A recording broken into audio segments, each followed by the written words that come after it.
Hi hello namaste, నేను మీ Sindhu. Welcome back to our YouTube channel Sindhu's kitchen. ఈరోజు వీడియోలో వంకాయ రోటి పచ్చడి ఎలా చేసుకోవాలో చూద్దాము. ముందుగా మీ అందరికీ ఒక చిన్న రిక్వెస్ట్, వీడియోకి ఒక చిన్న లైక్ చేయండి. మీరు చేసే చిన్న లైక్ నాకు ఎంతో మోటివేటింగ్గా ఉంటుంది. ముందుగా ఒక పెద్ద వంకాయ ఉంటుంది కదా, అది తీసుకొని దాన్ని మంచిగా శుభ్రంగా కడుక్కొని దానికి ఆయిల్ అప్లై చేసుకొని ఇలా స్టవ్ పైన కాల్చుకోవాలి. మీకు పొయ్యి అవైలబుల్గా ఉంటే పొయ్యిలో వేసుకున్నా కూడా మంచిగా నీట్గా కాలుతుంది అనమాట. మనకి ఇక్కడ పొయ్యి ఉండదు కాబట్టి నేను సిలిండర్ పైన కాలుస్తున్నాను. ఇలా ఒక చాక్తో గుచ్చితే చాక్ అనేది లోపలికి వెళ్ళిపోయేంత వరకు కాల్చుకోవాలి.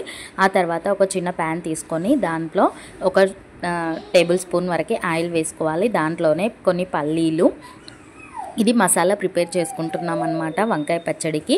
కావాలి అంటే మీరు ఈ మసాలాని ఆయిల్ లేకుండా కూడా చేసుకొని స్టోర్ కూడా చేసుకోవచ్చు. కానీ ఇప్పుడైతే నేను ఆయిల్ వేసి అప్పటికప్పుడు చేస్తున్నాను కాబట్టి ఆయిల్ తీసుకుంటున్నాను. పల్లీలు కొంచెం ఫ్రై అయ్యేంత వరకు నిదానంగా వేపుకోండి సిమ్లో పెట్టేసి. ఎక్కువ ఫ్లేమ్లో పెడితే తొందరగా మాడిపోతాయి. ఆ తర్వాత పచ్చిమిరపకాయలు ఒక 5-6 పచ్చిమిరపకాయలు తీసుకోండి. దాంట్లోనే కొంచెం మినపప్పు కూడా తీసుకుంటున్నాను. ఇవన్నీ మంచిగా వేగేంత వరకు మెల్లిమెల్లిగా ఫ్రై చేసుకోండి. అలాగే ఒక టీ స్పూన్ వరకు ధనియాలు, శనగపప్పు ఉంటుంది కదా, ఆ శనగపప్పు కూడా వేసుకున్నాను. ఇవన్నీ మంచిగా ఫ్రై అవ్వాలి, అప్పుడే టేస్ట్ అనేది బాగుంటుంది. అలాగే ఒక 5-6 ఎండుమిరపకాయలు కూడా వేసుకున్నాను. దీంట్లోనే నువ్వులు ఉంటాయి కదా, ఒక టీ స్పూన్ వరకు నువ్వులు వేసుకున్నాను. పల్లీలు, నువ్వులు, పచ్చిమిర్చి, ఎండుమిర్చి ఇవన్నీ కూడా టేస్ట్ బాగా ఉంటుందన్నమాట. అందులోనే కొంచెం చింతపండు కూడా వేసుకున్నాను. అండ్ ఒక 6-7 వెల్లుల్లిపాయలు పొట్టుతో సహా వేసుకున్నాను. ఇవన్నీ నీట్గా ఫ్రై చేసుకోవాలి. వీటి టేస్ట్ అనేది చాలా బాగుంటుంది. అలాగే కొంచెం జీలకర్ర, ఆవాలు కూడా వేసుకొని లాస్ట్లో మొత్తం ఫ్రై చేసుకున్నాను. దీన్ని ఇప్పుడు చల్లారనివ్వాలి. ఆలోపు వంకాయ చల్లారిపోయింది కదా, ఇప్పుడు పొట్టును ఇలా తీస్తే ఈజీగా వస్తుంది. ఆయిల్ రాసుకున్నాం కదా, అందుకని ఈజీగా వస్తుంది. ఆ ముచ్చు ఉంటుంది కదా, అది పడేసుకోవాలి. దీన్ని వీలైనంత మెత్తగా రుబ్బుకోవాలి. ముందైతే నేను ఈ మసాలా కోసం మసాలాని రోట్లో దంచుకుంటున్నాను. మీరు కావాలి అంటే మిక్సీ కూడా పట్టుకోవచ్చు. దీంట్లోనే రాళ్ళుప్పు వేస్తున్నాను. పచ్చడిలో రాళ్ళుప్పు టేస్ట్ అనేది బాగుంటుంది అని చెప్పేసి ఇలా మెత్తగా రుబ్బుకోవాలి. అది రుబ్బుతున్నప్పుడే మంచి స్మెల్ వస్తుంది. అండ్ కాడలతో సహా కొత్తిమీర కూడా వేసుకోవాలి.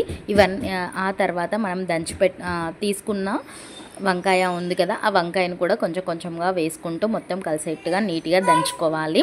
మొత్తం ఫైన్ పేస్ట్ లాగా దంచుకోకండి, వంకాయని కొంచెం బరకగానే దంచుకోండి, అప్పుడే టేస్ట్ అనేది బాగుంటుంది. ఇలా దంచుకుంటూ ఉంటే ఆ స్మెల్కే మనకు అన్నం ఒక ముద్ద ఎక్కువ తినాలి అన్నట్టుగా వస్తుంది. ఆకలి లేకున్నా కూడా ఆకలి వేస్తుంది. ఇలా దంచుకోవాలి. ఇలా దంచుకున్న దాన్ని ఒక ప్లేట్లోకి ట్రాన్స్ఫర్ చేసుకోండి.